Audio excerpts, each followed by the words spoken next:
সময় গেলে সাধন হবে না, দিন থাকিতে দিনের সাধন কেন করলে না?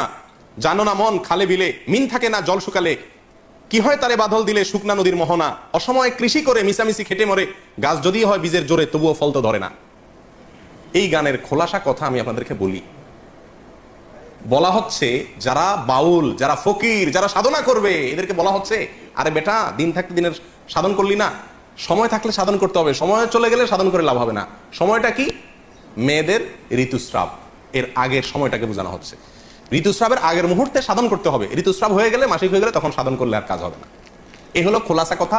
আর এর চেয়ে বেশি আমি আপনাকে ব্যাখ্যা করে বলতে পারছি না। বলা হয়েছে যে এই গানটা অনেকে মনে করে আধ্যাত্মিক গান, সময় গেলে সাধন হবে না মানে আল্লাহর যাওয়ার জন্য এবার বন্দি করতে বলতেছে না, এখানে সেক্স করতে বলতেছে, যৌনচার করতে বলা হচ্ছে, জেনা করতে বলা হচ্ছে, এবং তার সময় বলা হচ্ছে কখন করতে হবে কখন করা যাবে না।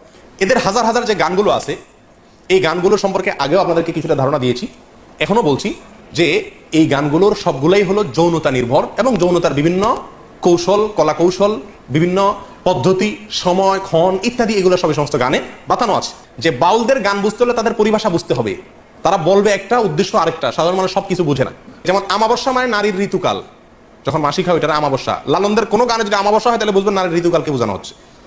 বাঁকা নদী মানে হলো স্ত্রীর যৌনি, কুমারী মানে কাম, লতা মানে সন্তান, চন্দ্র সাধন মানে হলো মলমূত্র পান।